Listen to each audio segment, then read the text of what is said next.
Hi, I'm Hong Tan from Microsoft Research Asia, and I want to talk to you about haptics today.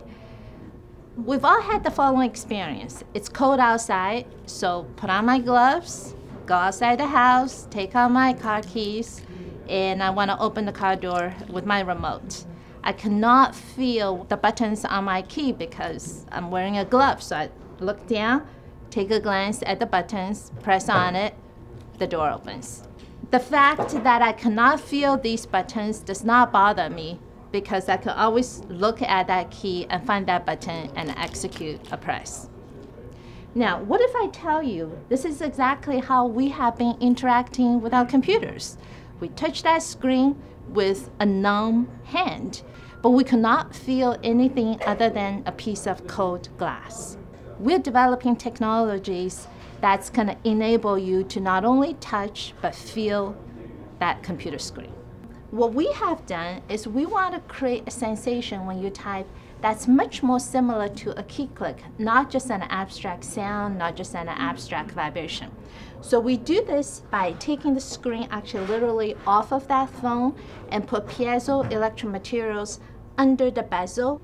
Now when you have a keyboard you're typing on the phone, the glass literally bends instantaneously, very small bending, but that's enough to tell your finger that it feels like a key click. This is our Surface Touch cover, except it's only a cover. We have taken everything outside and put different things in there. Again, we use piezoelectric actuators. So when I send a high voltage to it, they buckle, and that is the mechanism for creating that sense of click under your fingertip. And we find that people do type faster and they make less errors when they can have this kind of key click as compared to just sound feedback, which is typically implemented in most of these devices. Let me move on and talk about feeling things on the screen. So here I have a checkerboard on a Lumia 920 phone.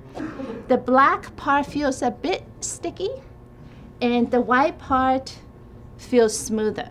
Now we do this by putting a piece of glass on top of the phone, and we again use the wonderful piezoelectric actuators on top of that piece of glass, and we vibrate that glass at very high frequency, this way, up and down. But what happens is when you run your finger on that piece of glass, it can trap a very small piece of air between your finger and that screen, and this is what makes the screen feel smoother. The last demo is very similar. We change surface friction so you can feel different regions as different textures, but we do this with a different mechanism. We call this electrostatic haptics. The fingertip is filled with fluid here, so when there's charges here, it attracts the opposite charges towards them. So that creates a force that pulls the finger down. Now when you move your finger back and forth, I can fool people into thinking that something's happening on that piece of glass.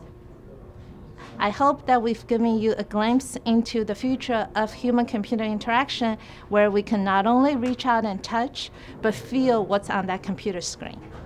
Thank you.